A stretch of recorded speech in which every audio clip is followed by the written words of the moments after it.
ఇన్ని నెరవేర్చిన దేవుడు వాటిని కూడా తన సమయంలో నెరవేర్చబోతున్నాడు అని చెప్పడానికి నేను చాలా సంతోషిస్తున్నాను. యేసు ప్రభువారు ఈ లోకంలో జీవించిన కాలంలో ఆయన 12 మంది శిష్యులను ఏర్పాటు చేసుకున్నారు. ఆయన చనిపోయిన తర్వాత మరణాన్ని జయించి తిరిగి లేచిన తర్వాత పరలోక రాజ్యానికి వెళ్లే ముందు ప్రభువారు ఒక మాట చెప్పారు, మీరు సర్వలోకానికి వెళ్ళండి, సర్వ సృష్టికి సువార్తను ప్రకటించండి. That's a great commission. ప్రతి ఒక్కరి మీద దేవుడు పెట్టిన బాధ్యత అది. సువార్త చెప్పడం మన బాధ్యత.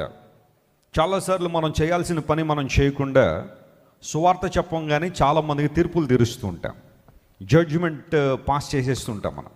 కానీ ప్రభువు మనకు అప్పగించబడిన కన్నా ఎక్కువగా దేవుని సన్నిధిని అనుభవించాడు. దేవుడు నా మన స్తోత్రం కలుగును గాక.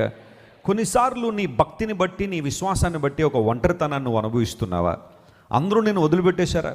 కుటుంబ సభ్యులు, స్నేహితులు, బంధువులు, నువ్వు యేసు ప్రభువుని అంగీకరించావని, సత్యాన్ని వెంబడిస్తున్నావని ప్రక్కన పెట్టేస్తే నువ్వు ఎవరికి దగ్గరగా వస్తున్నావు అంటే ప్రభువు దగ్గరగా వస్తున్నావు. ఆయన నీకు సమీపంగా వస్తున్నాడు.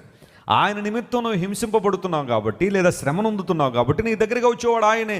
యోహాను ఈ విషయాన్ని ప్రూవ్ చేశాడు. 18 నెలల పాటు దేవా ఎందుకు ఈ ప్రాంతాన్ని నడిపించావంటే దేవుడు అన్నాడు, యోహాను నువ్వు చూసే విషయాలు, నువ్వు వినే విషయాలు గ్రంథంలో రాయి. రేపొద్దున్న అనేక మంది యుగాంతం ఎలా జరగబోతుందో తెలుసుకోవాలి. నా ప్రేమ